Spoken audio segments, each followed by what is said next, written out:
महाविकास आघाडीचे शरद पवार गटाचे परळी विधानसभेचे नेते आहेत माधव जाधव, काल त्यांच्यावर मारहाण करण्यात आली होती. आता त्या माझ्यासोबत आहेत. सर, काल परळीमध्ये आपल्यावर मारहाण करण्यात आली होती, नेमकं काय झालं नेमकं? परळी मतदारसंघात काल विधानसभेसाठी मतदान प्रक्रिया चालू असताना परळीमधील जलालपूर आणि बँक कॉलनी येथील मतदान केंद्र धनंजय मुंडे यांच्या समर्थकांनी त्यांच्या गुंडांनी ताब्यात घेऊन बोगस मतदान त्या ठिकाणी सुरू केलं. ही माहिती राजेसाहेब देशमुख आणि आम्हाला कळाल्यानंतर आम्ही स्वतः राजेसाहेब भाऊ देशमुख, सुधामतीताई गुट्टे आणि राजेश देशमुख असे आम्ही जलालपूर या ठिकाणी गेलो. तर त्या ठिकाणी आतमध्ये राजेसाहेब देशमुख उमेदवार गेले, आम्ही बाहेरच होतो, बाउंड्रीच्या बाहेर. जलालपूर या ठिकाणी तिथं महिलांना मतदान करू दिलं जात नव्हतं, हे स्वतः उमेदवारांनी पाहिलं. आणि मग तिथली प्रक्रिया सुरळीत पार पाडून आम्ही बँक कॉलनीकडे गेलो. तर बँक कॉलनीमध्ये सुद्धा तिथं जे मतदान केंद्र आहे त्या ठिकाणी राजेसाहेब देशमुख हे उमेदवार आतमध्ये गेले. तर त्या ठिकाणी एकच माणूस बटन दाबत होता सगळ्या मतदारांचे. त्या ठिकाणी गार्ड राजेसाहेब देशमुखांचे मध्ये चालले, तर त्या गार्डलाही त्या गुंडांनी शिवीगाळ केली, धक्काबुक्की केली आणि त्यांना शासकीय कर्तव्य पार पाडण्यापासून परावृत्त केलं. आणि मग आम्ही बाउंड्रीच्या बाहेर होतो. तर गार्ड आतमध्ये गेल्यानंतर ते गुंड माझ्याकडे आले आणि मला म्हणू लागले की तू हायकोर्टात कशाला गेलता, तू हायकोर्टात रीट का दाखल केली, तुझी आता बघतो तुझी लोकशाही कशी आम्ही बघू, ही आमची ठोकशाही तिथं चलते, असं म्हणून माझ्यावर हल्ला केला, मला जीव मारण्याचा प्रयत्न केला. कोण होते नेमकं ते? धनंजय मुंडेचे समर्थक कार्यकर्ते कैलास फड, त्यांचा मुलगा आणि त्याचे काही 4-5 इतर अनोळखी गुंड होते.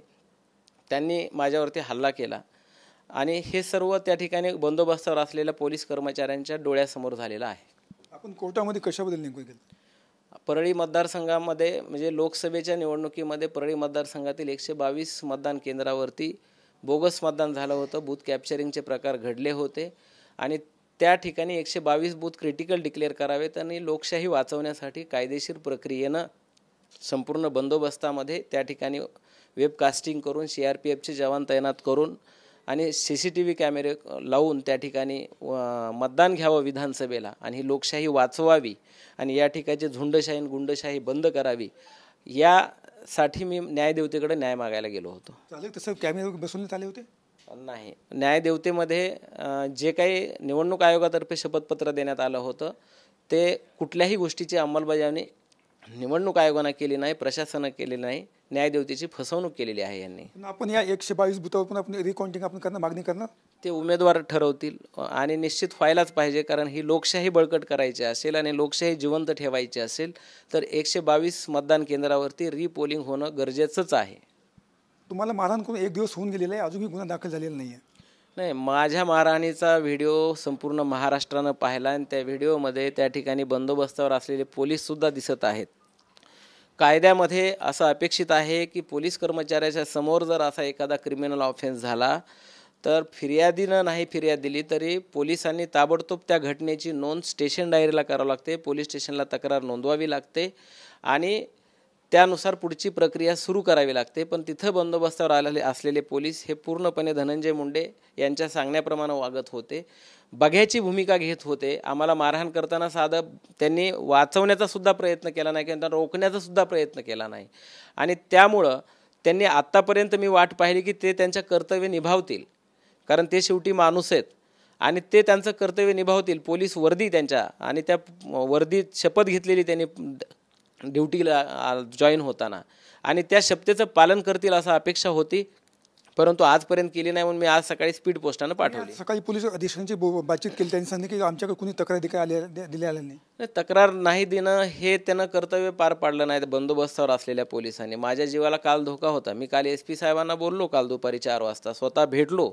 आणि त्यांना म्हटलं की मला तिकडे जीविताला धोका आहे, तुम्ही तुमच्या कर्मचाऱ्याला सांगा तिथं गुन्हा दाखल करायला. ठीक आहे म्हणले, पण आजपर्यंत केलं नाही. म्हणून मला शेवटी स्पीड पोस्टानं तक्रार पाठवावी लागली मुख्यमंत्री, गृहमंत्री आणि SP साहेबांना. आता आपण म्हटलं की माझ्या जीवाला धोका या संदर्भात आपण SPला काही निवेदन दिलं, काही सुरक्षा वगैरे मागितली? ह्या तक्रारीत म्हटलेलं आहे, आता बघू. त्यांनी काल डोळ्यानं बघितला व्हिडिओसुद्धा SP साहेबांनी. ते लॉ अँड ऑर्डर मेंटेन करायचे आहेत आणि मी एक नागरिक आहे. नागरिकाच्या सुरक्षेची जबाबदारी ही करणं, सुरक्षा करणं हे त्यांचं कर्तव्य आहे कायदेशीर, SPचं, पोलिसांचं. तर हे होते माधव जाधव, आपल्या नागरिकांची सुरक्षा करणं हे पोलिसांचं कर्तव्य आहे असं त्यांनी सांगितलं. कॅमेरा पर्सन पप्पू मगरकर समेत संभाजी मुंडे, TV9 मराठी, अंबाजोगाई, बीड.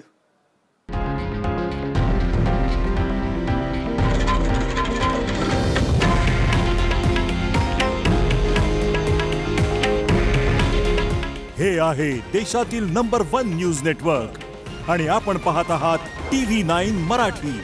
काळजी तुमची, हित महाराष्ट्राचं.